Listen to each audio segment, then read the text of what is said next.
Welcome back. Now, taking a look at Boxer's maiden annual results, the budget grocery retailer has reported a near 12% decline in headline earnings per share, weighed down by the dilution of new shares issued when it listed in November. On the bright side, turnover grew by over 13%, while the group outperformed its pre-IPO guidance on its trading margin and in line with its pre-listing statement. A final dividend has not been declared, though. Company CEO Marek Masojada joins us to unpack the results in greater detail. Marek, thanks so much for your time this afternoon. And let's start there. The bottom line coming under pressure, of course, with HEPS down 11.8%. That has nothing to do with how the company is doing operationally, right? Just take us through those pressure points and, how the issuing of new shares has weighed on the bottom line. Right. Hi. Good day, Ntali. Nice to see you. Yes, as part of our listing process, we issued an additional 157 million shares. That was on top of the 300,000 that we had prior to the IPO. And as a result of that, we had a dilution in our earnings per share. However, happy to say that our performance has really been outstanding. We've delivered ahead of the guidance that we gave in the build-up to the IPO, and grew our trading margin, which is probably the best level to assess the performance at a very credible 14%.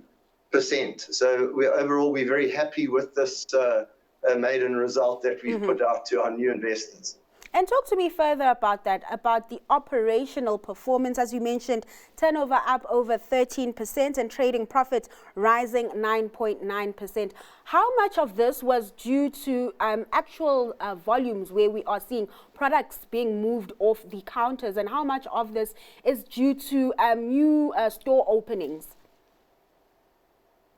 Yeah, if we unpack the total growth in our top line, our like-for-like growth over our 52-week period was just short of 6%. So that's the performance of our existing stores, and the remainder was created by the opening of new stores within our estate. So the two together go to make up our total turnover growth of just over 13%.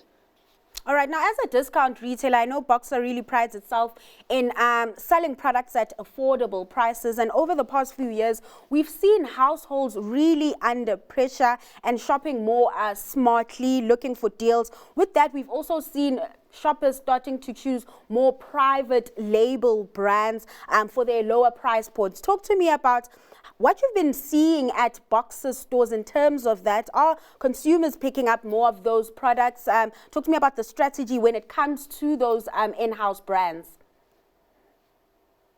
Yeah, absolutely. We've seen a tough environment outside for all of us as consumers.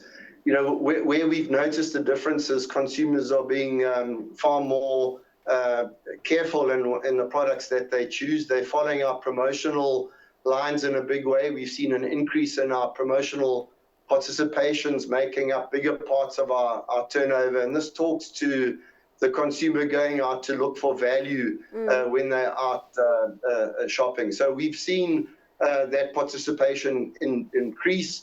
The discount model very much talks to combos, giving value back to the customers through our combo offerings, where we join products together and sell them at a discount at a bigger volume, and multi-buy opportunities where a consumer would buy 6 or 7 products in a multi-buy, and that gives them a lower cost per unit. So we've seen a lot more of that going on.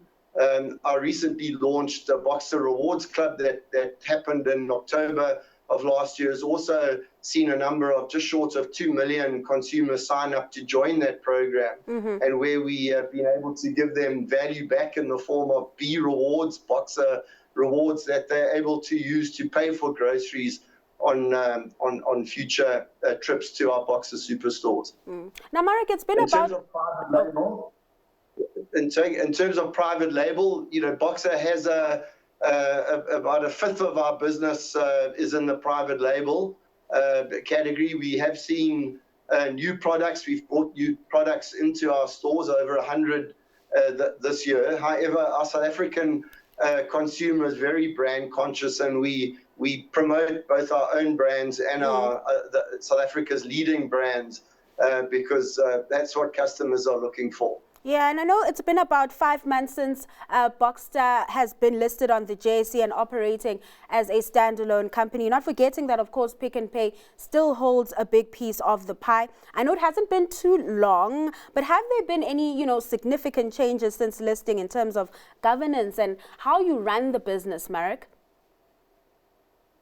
Yes, absolutely. I think that was the biggest change that took place operationally at Boxer, was bringing in a new Boxer retail board of directors. We've been absolutely delighted with the board that's come into Boxer. We've got expertise from many different sectors, all of which have really led to a positive impact on our business. But yes, I'm very proud of our finance team. Has just come through their first public audit. A lot of scrutiny was done, but they came through with absolute flying colors. So we've been through a barrage of audit committee meetings, of remuneration committee meetings, of social and ethics committee meetings. These are all the governance layers that are now very much focused on Boxer. But in our past life, Pick n Pay shielded us from a lot of that governance, but now we're fully geared up to deal with that internally. All right, Marek, thanks so much for your time and just taking us through the year that was for Boxer. That was Boxer CEO Marek Masojada.